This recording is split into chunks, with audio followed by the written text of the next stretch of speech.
আসসালামু আলাইকুম। আজকে আমরা একটি জ্যামিতির অঙ্ক সম্পর্কে জানব। অঙ্কটা কিন্তু অনেক সহজ, না বুঝলে অনেক কঠিন। আপনারা এখানে দেখেন যে কোনো ত্রিভুজের শীর্ষবিন্দু হতে বিপরীত বাহুর মধ্যবিন্দুর উপর অঙ্কিত রেখাকে ওই ত্রিভুজের কি বলা হয়?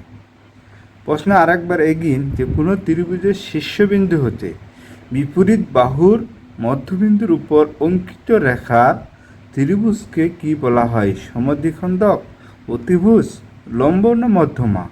তাহলে এখানে আপনাদের দেখেন যে কোনো ত্রিভুজের শীর্ষবিন্দু হতে বিপরীত বাহুর মধ্যবিন্দুর উপর অঙ্কিত রেখাকে ত্রিভুজের কি বলে? মধ্যমা বলে। এখানে আমাদের উত্তর চলে আসছে মধ্যমা বলা হয়। কিন্তু আমরা ব্যাখ্যা সহকারে দেখি যে এখানে এ এবং বি, এ বি হচ্ছে কি ত্রিভুজ, মানে ত্রিভুজের যেহেতু আমাদের কয়টা বাহু? তিনটা বাহু হচ্ছে কি সমান। তাহলে এটা যদি আমাদের লম্ব হয় অথবা ভূমিও ধরা যাবে, হ্যাঁ, ভূমি ধরা গেলে তাদের মধ্যবিন্দু আমাদের মধ্যবিন্দুর ই থেকে সি বিন্দুতে মিলিত হয়।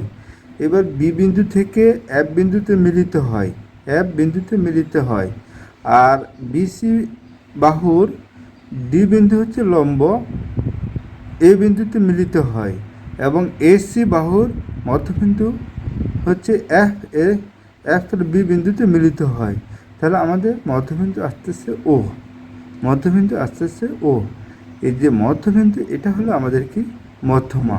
প্রশ্নতে বলা হয়েছে যে কোনো ত্রিভুজের শীর্ষবিন্দু হতে বিপরীত বাহুর মধ্যবিন্দুর উপর অঙ্কিত রেখাকে ওই ত্রিভুজকে বলা হয় কি বলে? মধ্যমা বলা হয়। এটাই ছিল এই প্রশ্নের ব্যাখ্যা। ধন্যবাদ আপনাদের।